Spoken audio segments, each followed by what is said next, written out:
Há unha pregunta ali. A ver. Ben curiosidade, me parece que Monteagudo citou. Sí. Nada, unha curiosidade, nada máis. Que supoño que terá unha resposta moi longa, pero por saber máis ou menos en que está baseada estas diferencias ou reproches entre Blanco Amor e Castelao. Seguramente sabe máis que a min destos Xosé Manuel Núñez Seixas, pero ten que ver con algo que el mencionou, que, bueno, el coa Federación de Sociedades Galegas non se entendeu moi ben, porque a Federación, si ti que tal, corríxesme, porque a Federación tiña unha orientación un pouco máis á esquerda, claramente á esquerda. El en Buenos Aires estaba moi relacionado con un sector puente e tal, máis conservador, o propio Prada, sí. Castelao ali estaba con xente da colectividade, pero un pouco da elite, tirando máis conservadora. Bueno, a directiva da Federación tiña orientación claramente á esquerda, socialista, republicana, comunistas tamén. El comentou como Blanco Amor, que era dos intelectuais da Federación, porque a Federación eran os que xa estaban ali antes do 36, como o caso de Blanco Amor. Era xente que estaba en Buenos Aires desde antes. Bueno, parte do desencontro viña porque os que chegaron, como el dixo, os que chegaron despois no exilio, bueno, non se entendían, tamén había rivalidades intelectuais, non, entre eles. E logo hai un punto no que Castelao, a política de Castelao de Galeusca e do Consello de Galiza non era ben vista por estes sectores máis de esquerda. Agora mesmo na revista Grial, no próximo número, vou publicar dúas cartas que Núñez Búa e Seoane mandan aos galeguistas do interior que estaban reconstruindo o partido, onde lle ofrecen crear unha delegación do Partido Galeguista en Buenos Aires, explicando que a liña de Castelao non conduce a reconstruir o Partido Galeguista e eles non están de acordo con esa liña.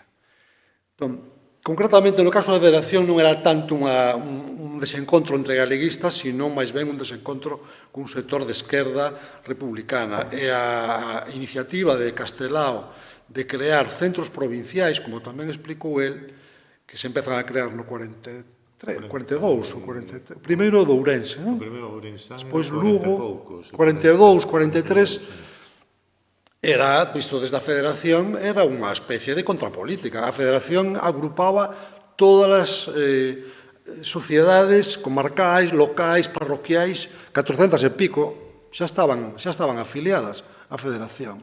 Entón, para que crear centros provinciais? Xa o dixo el, non?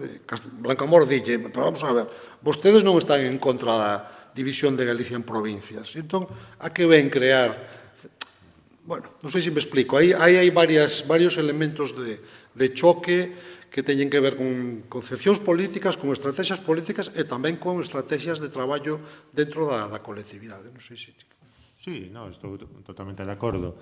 Hai que dicir que os desencontros entre Castelao e Blanco Amor xa viñan de atrás, concretamente cando no ano 35, se non lembro mal, Blanco Amor, que tiña era un pouco Pepito Grillo, ímolo dicir así, unha absoluta consciencia crítica, era un galeguista que ia por libre, que nunca se suxetaba a disciplinas partidarias, tuvo un momento nos anos 20, porque el fora unha sorte de alumno de Vicente Risco, antes de emigrar, pero Blanco Amor tiña un soño do que o galeguismo debía ser, que unha sorte de populismo republicano, urbano, etc., que non se correspondía ao seu xuizo co que o Partido Galeguista era e desenvolvía.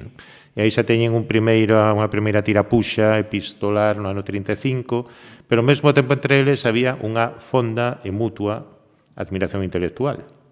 Porque, de feito, as cousas, cando Castelao publica cousas, quen as dá a coñecer en Bos Aires nunha tertulia, eso conta o Blanco Amor nun artigo en Céltica, é Blanco Amor, para entusiasmar, para dicilles, miren o que se fai en Galicia, señores intelectuais porteños. Quen pronuncia a oración fúnebre en 1950 é Blanco Amor, porque tamén era o que tiña certa capacidade literaria para facer algo realmente ben feito, pero hai todas estas disputas.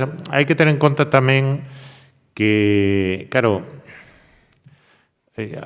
os sectores socialistas da Federación, a Federación souberon a primeira escisión na 99 entre pro-galeguistas e socialistas, e o sector socialista da Federación era moi internacionalista e profundamente antigaleguista. É dicir, os artigos que se podían ler en Acción Gallega contra o uso do galego, etc., nos parecerían hoxe escritos por alguén de Vox, directamente, ou de, como se chaman estes, de Hablemos Español.